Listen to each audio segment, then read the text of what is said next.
ଦିନେ ରାମନାଥପୁର ବନରେ ବଡ଼ ବନ୍ୟା ଆସିଲା।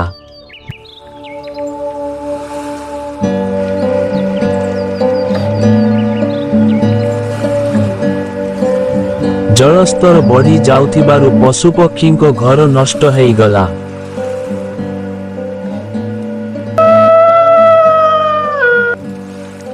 ସେମାନେ ଭୋକରେ ଆକୁଳ ବିକଳ ହେଇ ପଡ଼ିଲେ।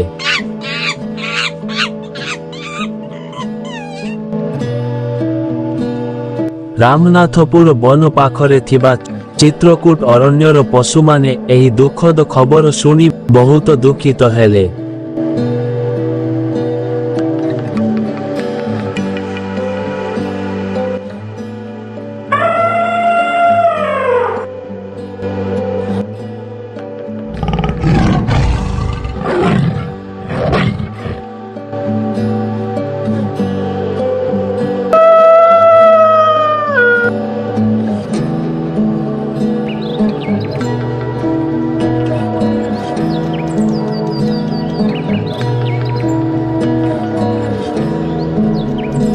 ତାପରେ ବନର ରାଜା ସିଂହମ୍ କହିଲେ,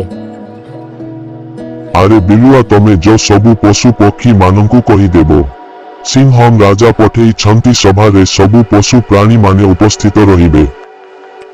ବିଲୁଆ ଯାଇ ସମସ୍ତଙ୍କୁ ଖବର କଲା। ହାତୀ ଭାଇ, ମାଙ୍କଡ ଭାଇ, ସିଂହମ୍ ରାଜା ପଠାଇଛନ୍ତି, ସଭା ଆରମ୍ଭ ହେବ। ସମସ୍ତେ ସେଠାକୁ ଚାଲ। ଆଉ ହରିଣ ଭାଇ, ଠେକୁଆ ଭାଇ, ଡେରି ନକରି ଚାଲ। କିଛି ସମୟ ପରେ ସମସ୍ତେ ସଭାରେ ଆସି ପହଞ୍ଚିଲେ। ଶୁଣ ଭାଇ ମାନେ, ତମେ ମାନେ ତ ଜାଣିଛ ରାମନାଥପୁର ବନରେ କେମିତି ଝଡ଼ ଓ ବନ୍ୟା ଆସିଛି। କିନ୍ତୁ ଆମ୍ଭେମାନେ ସମସ୍ତେ ମିଶି କିଛି ସାହାଯ୍ୟ କରିବା ଉଚିତ, ଯେମିତି ସେଠିକାର ପଶୁ ପକ୍ଷୀ ମାନେ କିଛି ଦିନ ଆମ ଖାଦ୍ୟ ଖାଇ ବଞ୍ଚି, ଯାହା ଦ୍ୱାରା ଯେତିକି ହୋଇପାରିବ ସେ ସେତିକି ଆଣିବ। ସେ ଖାଇବା ଜଣଙ୍କ ପାଇଁ ହେଉ କି 10 ଜଣଙ୍କ ପାଇଁ। ଆଜ୍ଞା ମହାରାଜ, ଆମେ ନିଶ୍ଚୟ ସାହାଯ୍ୟ କରିବୁ। ଆଜ୍ଞା ମହାରାଜ, ଆମେ ନିଶ୍ଚୟ ସାହାଯ୍ୟ କରିବୁ। ଆଜ୍ଞା ମହାରାଜ, ଆମେ ନିଶ୍ଚିତ ସାହାଯ୍ୟ କରିବୁ। କିନ୍ତୁ ମହାରାଜ, ଆମେ ଛୋଟ ପ୍ରାଣୀ, ଆମେ କେତେ ସାହାଯ୍ୟ କରିପାରିବୁ? ଦେଖ ମୂଷିକ ରାଜ, ତମେ ଯେତିକି ସାହାଯ୍ୟ କରିପାରିବ, ଯେତିକି ତମର ବଳ ତମେ ସେତିକି କର। ଆଜ୍ଞା ମହାରାଜ। ମୂଷା କଥା ଶୁଣି ସାରିଲା ପରେ ସେ ତା ସଭା ଡାକିଲା। ଭାଇମାନେ, ଆମକୁ ଗୋଟିଏ ଦିନ ଭୋକ ଉପାସରେ ରହିବାକୁ ପଡ଼ିବ ଓ ସେ ଖାଇବାକୁ ନେଇ ସଭାକୁ ଯିବାକୁ ପଡ଼ିବ। ଏତିକି କଥା ଶୁଣି ସବୁ ମୂଷା ରାଜି ହୋଇଗଲେ।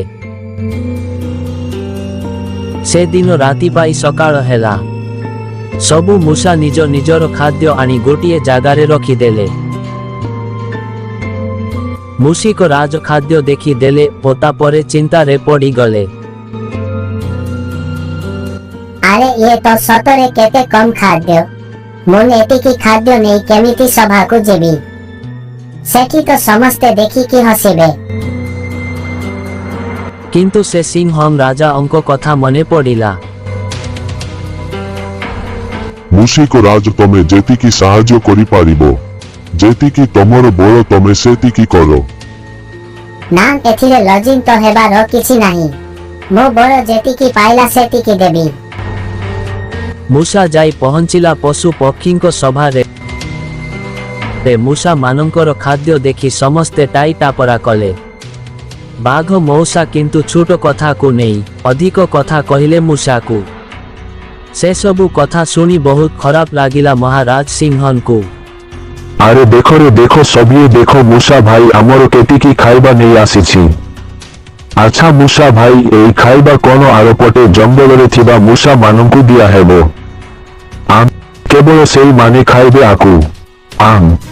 ହେଲେ ସିଂହମ୍ ମହାରାଜ କହିଥିଲେ, ମୋର ଯେତିକି ସକ୍ଷମ ମୁଁ ସେତିକି ଖାଦ୍ୟ ନେଇ ଆସିବି। ଆପଣ ମାନେ ତ ବଡ଼ ପ୍ରାଣୀ, ଆପଣଙ୍କର ଖାଦ୍ୟ ବହୁତ ଅଧିକ। କିନ୍ତୁ ଆପଣ ମାନେ ଅଧିକ ଦାନ କରିପାରିବେ।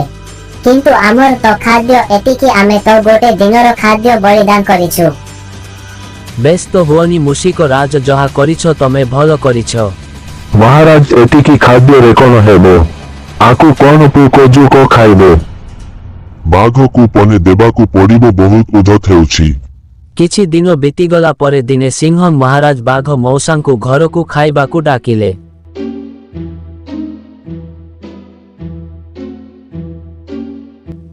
ଆଉ ବାଘ ମଉସାଙ୍କୁ ଖାଇବାକୁ ଦେବେ ବୋଲି ବହୁତ ସମୟ ଲଗେଇ ଦେଲେ। ହେଲେ ବିଚରା ବାଘ ମଉସା ଭୋକରେ ଆକୁଳ ବିକଳ ହୋଇ ପଡ଼ିଲା। ମହାରାଜ ଆଉ କେତେ ସମୟ ଲାଗିବ? ପେଟରେ ମୂଷା ଦୌଡ଼ିଲାଣି। ଆରେ ବାଘ ମଉସା ଏତେ ବ୍ୟସ୍ତ କଣ ପାଇଁ ହଉଛ? ତମେ ଆସିବ ବୋଲି ମୋ ସ୍ତ୍ରୀ କେତେ ନ ରୋଷେଇ କରିଛି ତମେ ଭାବି ବି ପାରିବନି। କଣ ସତରେ? ମଉସା ତମେ ଏଠି ଥ, ମୁଁ ଭିତରକୁ ଯାଇ ଦେଖି ଆସେ।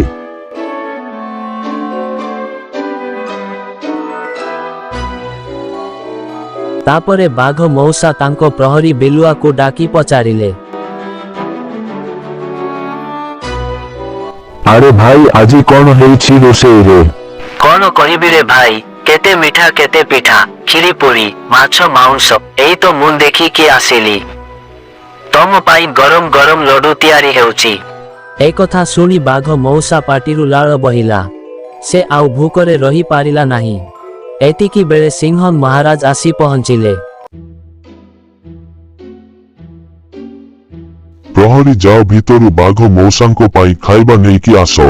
ହେ ଖାଇବା ହେଇଗଲାନି ମହାରାଜ। ହମ୍ ଖାଇବା ହେଇଗଲାନି। ଆଜି ପୁରା ଜମି ଯିବ।